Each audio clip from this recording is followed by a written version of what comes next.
Welcome back to Alpha Recap, the weekly market wrap from stockalpha.ai. I'm glad you could join us. Markets closed for the day, and we've got a lot to unpack from this week's research.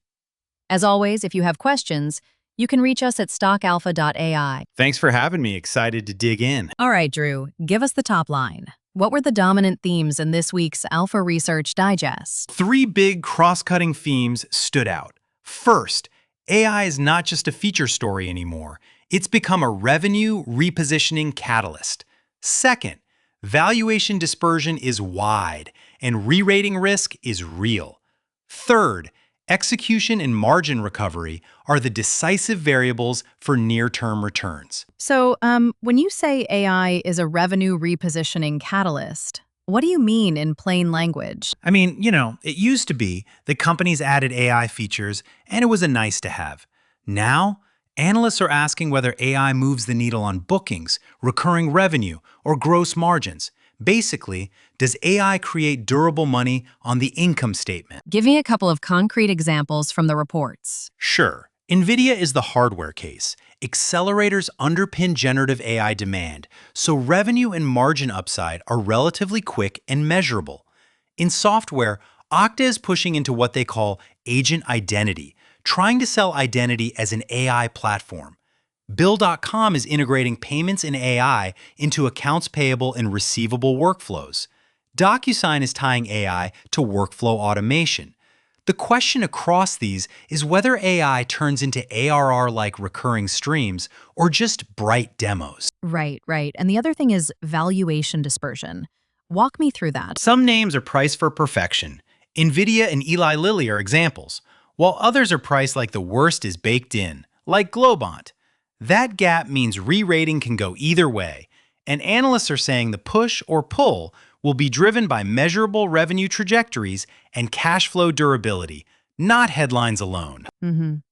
Execution and margin recovery was your third theme. Yes, for companies that have shown operational volatility, the near-term returns hinge on whether margins come back and whether the company can execute on the backlog or adoption signals. Analysts are digging into unit economics, system placements, consumable attachment rates, payments take rates, trial readouts. Narratives without metrics don't move the needle. Okay, let's go company by company. Start with Globant. There's a sharp number in that report. Globant had a big down move. The price was reported near $38 as of Friday, June 5th, and it's off a lot from a one-year high of about $105. Analysts call it a valuation reset. Price to sales and price to book at multi-year lows, positive cash flow, but slim margins and an earnings miss. So the view is cautiously constructive on valuation, but execution risk is high. Ouch. That's a tough swing. Yeah, that tracks. If management can show margin recovery and revenue momentum, the stock could re-rate. But that's a big if. Splunk was next. There was a data gap noted. Right. Splunk's price was about $157 as of Friday, June 5th in the dataset, but the research flagged missing core financials. Analysts like the secular demand story for data and analytics, but without up-to-date metrics on recurring revenue and cash flow, they're neutral. Information gaps degrade conviction. OKTA. How is AI reshaping identity? According to the research, OKTA is repositioning from being just an identity provider to an AI-driven platform, focusing on adaptive access and agent identity. They had some recent beats and improved profitability, which reignited growth hopes. Analysts say elevated multiples mean upside depends on whether AI actually drives bookings and renewals. short reaction. Noted. Bill.com. Payments plus AI. Sounds interesting. It is. Bill.com is integrating payments into its AP and AR software and layering AI on top. The company has strong revenue scale, healthy free cash flow, and a sizable cash balance, so they have optionality for investment or acquisitions. Analysts say if payments scale and AI drives revenue uplift, multiples could expand, but competition and execution risk remain. DocuSign. There was a beat, but guidance was cloudy. Exactly. DocuSign beat on the quarter, and management highlighted AI initiatives tied to workflow automation. The stock was trading near $47. But the guidance was muted, and the sector is soft, so analysts split. Consensus was basically hold. The upside only exists if AI adoption translates into durable, ARR-like growth and better margins. Intuitive Surgical.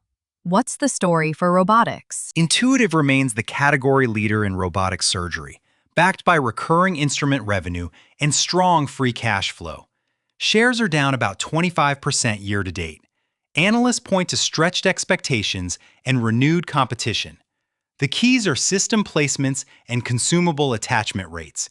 Those unit economics determine re-rating potential. Short reaction. Big move. Danaher. How did it look? Danaher was trading near $184. Analysts see it as a diversified life sciences and diagnostics portfolio with steady recurring revenue and attractive free cash flow. The research noted constructive sentiment, but a pullback from January highs and notable insider sales were flagged. The re-rating levers are margin improvement and organic growth. Tesla. Robotaxi debate and a striking valuation number. Tesla was quoted near $391, and the trailing price-to-earnings ratio is roughly 380 times. That trailing multiple keeps the debate alive. Some analysts point to robotaxi progress and semiconductor plans, but the valuation is very rich and execution risk is high. Eli Lilly. Premium valuation on pipeline strength. Eli Lilly was trading near about $1,131, with a market cap north of $1 trillion, about $1.07 trillion. Analysts highlighted positive Phase 3 data for retatrutide and acquisitions that expand the metabolic disease opportunity. The contrarian take is that paying up for potential category-defining therapeutics can be justified, but it depends on trial readouts, pricing durability, and execution. And NVIDIA. Where did the report land? NVIDIA was trading at about $205 as of Friday, June 5th. The report called NVIDIA the dominant AI accelerator supplier with exceptional margins and cash generation. But analysts warned of short-term pressures from macro volatility, regulatory scrutiny over exports to China, and elevated multiples. So it's a secular leader, but not immune to shocks. The number that really caught our eye there? How do analysts reconcile that dominance with regulatory risk? They say the hardware-led AI story tends to produce faster, measurable revenue and margin leverage compared with software AI initiatives. But regulatory actions, especially export controls, can quickly constrain revenue in the near term, so the premium multiple is sensitive to those risks. Let's pull back and look at the broader patterns. What are the cross-asset themes analysts flag? 3 patterns. 1. AI is the connective tissue, but it means different things across sectors. Hardware is demand-led and quicker to show up in numbers. Software requires longer go-to-market cycles and stronger measurement frameworks. 2. Valuation dispersion maps to cash flow durability and optionality. Richly priced names share narratives and margins, but are vulnerable to execution or regulatory shocks. 3. Execution risk is decisive everywhere. Narratives without repeatable metrics won't sustain higher multiples. So, if you're tracking AI in software, what specific metrics should people watch? Analysts want AI attributable revenue, incremental bookings, lift in average contract value, and renewal rates for customers adopting AI features. In short, can companies point to incremental ARR or bookings tied to AI modules? And for hardware and medtech? Track system placements, consumable attach rates, and the lifetime value per system. For Tesla's robotaxi ambitions, watch miles, utilization, and regulatory milestones. For semiconductors, monitor export control developments and capacity commentary. The reports also called out information gaps. Splunk was an example. How important is data completeness here? Very important. Missing fundamental data forces analysts to be neutral, even if the secular story looks attractive. The research team wants standardized disclosure around AI attributable ARR and consistent metrics so that conviction can rise with better data. Quick reactions round. 2 or 3 short takes. First, one name you were surprised by this week. Honestly, I was a bit surprised by how quickly Globant's valuation compressed, given its positive cash flow. Second, a name you weren't surprised by. Not surprised by NVIDIA's positioning. Analysts have been consistent there. Third, one metric everyone should watch next week. AI attributable bookings from software names. That will separate narrative from evidence. Good. Let's cover the research agenda. What's on the watch list for next week? 7 high-signal items. 1. Corporate earnings and guidance updates from NVIDIA, Tesla, OKTA, Intuitive Surgical, and DOCU for bookings and margin commentary. 2. Biotech trial developments and any regulatory filings around retatrutide. 3. Granular AI monetization metrics in software, incremental ARR and renewals. 4. Hardware and system economics for Intuitive and Tesla. 5. Export control and geopolitical signals for semiconductors. 6. Fill-in of missing data, especially for Splunk. 7. Insider activity and capital allocation, like insider sales at Danaher or buyback moves. Okay. Analysts also suggested enhancements to research methodology. Any highlights there? Yes. Build standardized AI revenue attribution templates, create system placement and consumable economics models for medtech, maintain a real-time dataset completeness tracker, and develop event-driven payoff matrices for clinical readouts and regulatory actions. Basically, standardize the way AI and unit economics are reported so analysis is comparable across companies. Let's pause for a moment and be clear on the advisory front. Remind listeners of the research stance and the disclaimer. Analysts do not recommend buying, selling, or holding any specific security in this digest.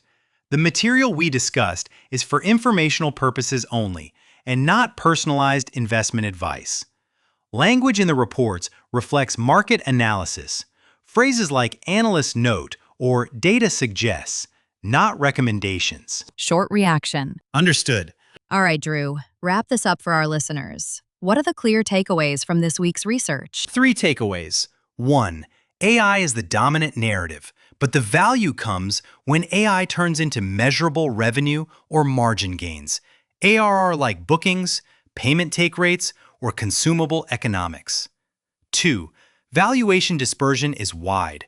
Richly priced names need execution or regulatory clarity to stay expensive, and deeply repriced names need visible margin and cash flow improvement to re-rate.